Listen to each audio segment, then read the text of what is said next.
isuot lang ang backpack sa inyong harapan at saka lumangoy. Pwede rin gamitin ang mga basyo ng galon ng tubig.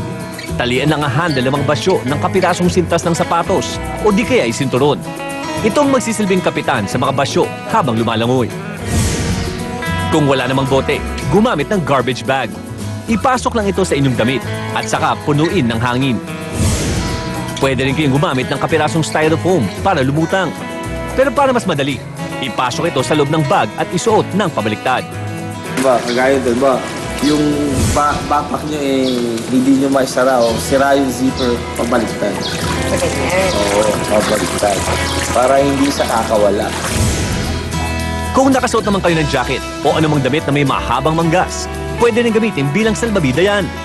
Isara lang ang jacket, higpitan ng mga manggas, at saka bugahan ng hangin sa loob. Tandaan lang, huwag hayaang matuyo ang jacket para hindi makawala ang hangin. Sa ibang balita, nangangambang ilang negosyante na baka maapektuhan ng patuloy na tensyon sa pagitan ng Pilipinas at China ang proyektong paghuhukay ng natural gas sa Recto Bank. Sakali raw magkaproblema, handa ang isa sa mga kumpanyang kasama sa plano na umatras sa proyekto.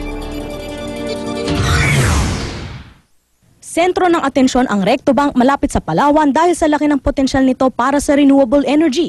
Aabot sa mahigit 11 trillion cubic feet ang natural gas na pwedeng mahukay dito. Kaya raw nitong mag-supply ng enerhiya sa Pilipinas sa loob ng 100 taon. Kaya sa nagdaang stockholders meeting ng Philex Mining, naungkat ang planong pakikipag-partner sa China ng explorations arm ng kumpanya na Philex Petroleum para sa paghahanap ng natural gas sa Recto Bank. Pangamba kasi ng mga shareholder baka maapektuhan ang posibilidad ng tambalang ito dahil sa tensyon sa pagitan ng Pilipinas at China. Pero mismong Malacanang na ang nagsabing hindi issue kung sasabak sa joint venture ang Forum Energy, ang grupo na kinabibilangan ng Philex Petroleum at China National Offshore Oil Corporation. President Aquino mentioned in Baguio already.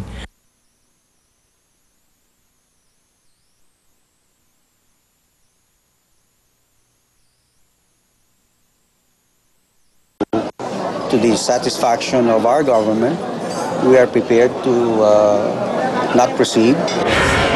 Natanong din ng media ang issue ng pakikipag-usap sa GMA ng PLDT na pinamumunuan din ni Pangilinan. Anya handang bayaran ng cash ng PLDT Group ang GMA7 sakaling pumayag ito na magbenta ng shares sa kumpanya.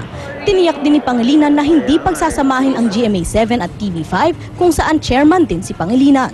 They have to be separate. They have separate franchises, separate management, separate operations, separate profiles. So we will have to respect the organization.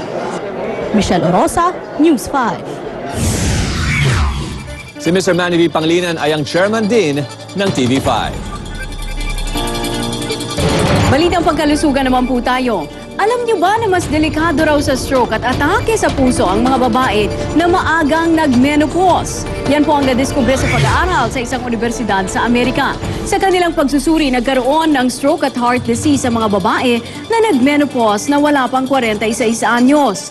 Isa sa tinitingnan nilang dahilan ay ang relasyon ng pagbaba ng estrogen level pag nag-menopause sa pagiging delikado sa stroke. Sa Amerika, isa sa bawat 3 babae ang namamatay sa sakit sa puso. Update naman tayo sa lagay ni Comedy King Dolphy. Tuloy-tuloy ang pagganda ng kanyang kondisyon ayon sa pinakahuling medical bulletin ng Makati Medical Center. Ayon kay Dr. Eric Rubla, na-control na nila ang toxic encephalopathy ng Comedy King na maaring makaapekto sa kanyang utak. Mas malakas na rin daw ngayon ang mga kidney ni Pidol. Sa ngayon patuloy ang blood transfusion at dialysis kay Dolphy. Narito ang mga kakaiba nating videos ngayong gabi. Hit po sa YouTube ang pambihirang slam dunk exhibition ng isang Canadian. Nag-cartwheel muna si Just Fly at saka kinuha ang bola habang nakabaliktad.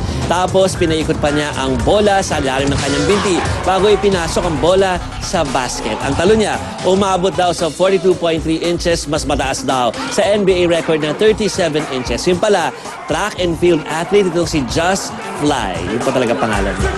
Wala naman ang galing ng tao sa robot o robot mula sa Japan. Pagdating po sa Jack and Poy, ang robot o robot na ito ay galing po sa University of Tokyo. Imposibleng matalo laban sa mga tao.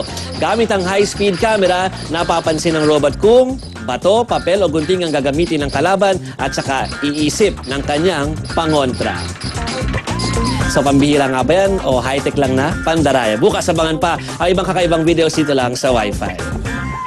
At yan ang kalahating oras sa mga balitang dapat malaman ng bawat Pilipino. Ako si Joby Francisco. Dahil ang balitang ito tungkol sa iyo at para sa iyo. Ako po si Cherry Mercado. Saan man, kailanman kapatid, ako po si Paolo Bejones at ito ang Pilipinas News. Up next na po ang ng Insider kasama si Maring Cheryl Cosim at live ang Juicy mamaya. Magandang umaga.